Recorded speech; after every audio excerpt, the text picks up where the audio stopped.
박근혜 대통령이 탄핵으로 직무가 정지되자 국가안보 공백의 우려가 커지고 있었는데 미국의 새로 임명된 안보보좌관 허버트 맥메스터는 김관진 실장에 대해 소문을 듣고 존경심을 갖고 있었습니다. 미국 국방부 펜타곤에서도 김관진 효과라 하여 북한 도발 억제 효과를 인정하고 있던 차였습니다. 맥메스터는 한미동맹 강화 차원에서 김 실장에게 전화를 걸어 미국에 한번 오시라고 했고, 오시면 집으로 초대해 저녁을 대접하고 싶은데 주말 딸의 결혼식이 있어 그러지 못해 아쉽다고 말했는데요.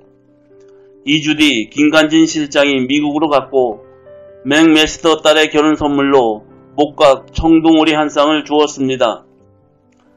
맥메스터는 북핵 문제 해결과 신속한 도발 대응에 공조를 약속했습니다. 그 후 트럼프 대통령이 한국이 사드 비용을 내야 한다며 그 비용으로 연간 약 10억 달러, 우리 돈으로 약 1조 원 정도가 될 것이라고 통보해 왔는데요. 1조면 매년 국방비보다 많은 금액으로 국민들 호주머니가 다 털릴 지경이었습니다. 박근혜 정부는 사드 비용을 미국이 된다는 원칙을 여러 번 확인해 왔지만 못 말리는 트럼프의 생떼와 바가지였는데요. 정부는 난감해했고 김관진이 맥메스터에게 전화를 걸었습니다. 사드 배치 비용 문제는 양국이 이미 합의한 사항 아닙니까? 5초 정도 침묵이 흘렀고 김관진은 5초가 너무도 길게 느껴졌습니다. 맥메스터가 말했습니다. 그렇습니다. 사드 비용은 미국이 내는 게 맞습니다. 김관진은 통화 내용을 언론에 공개해도 되느냐고 확인을 했고 맥메스터는 그렇다고 대답했습니다. 그리고 맥메스터는 한국과 일본 방위에 들어가는 방위비가 제조업 일자리 측면에서 미국 경제에 이득이 된다며 트럼프를 설득했는데요. 트럼프는 화를 내며 맥메스터에게 계집애 같은 쫄보라고 비난했습니다.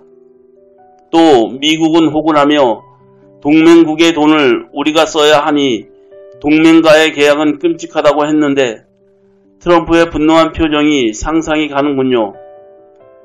체면이 구겨진 트럼프는 이 일로 맥메스터를 해임했고 맥메스터는 자신의 자리를 걸면서까지 김관진과의 인연으로 한국에 이득을 안겨주었습니다. 2015년 북한이 지뢰 도발을 해 우리 군이 자주포 29발을 동시에 발사하자 북한은 협상을 제안해 왔습니다. 그리고 판문점에서 남북 고위급 회담이 진행되었는데 정치인 출신이던 북한 황병서에게 경험이 없던 김관진이 주도권을 빼앗길까 염려가 많았습니다. 그러나 우려와는 달리 황병서가 화장실까지 쫓아와 초조한 마음을 드러내며 처음으로 자신들의 도발을 인정하고 유감을 표했습니다. 당시 상황을 묻자 김관진은 내가 이야기하면 김정은이 황병서를 죽일 수도 있어 비밀로 했는데 누군가가 이야기에 알려진 모양이라고 대답했고 황병서가 숙청당한 뒤에야 김관진은 비밀을 말했습니다. 척추 질환을 앓고 있던 황병서가 화장실까지 따라와 초조해하며 자신의 전투복 상의를 벗어 보였습니다. 허리에 시커먼 때가 낀 붕대 감긴 모습을 보이며 김선생 나 좀 살려주시오 라고 했고 북한이 도발을 시인하고 유감을 표한 이유가 분명히 있을 것이라고 말했습니다. 그는 또 윤석열 대통령 당선 후 청와대 용산 이전을 조언해 주었는데요. 국방부 청사가 전략상 요충지며 지하 벙커가 있기 때문이라고 했습니다.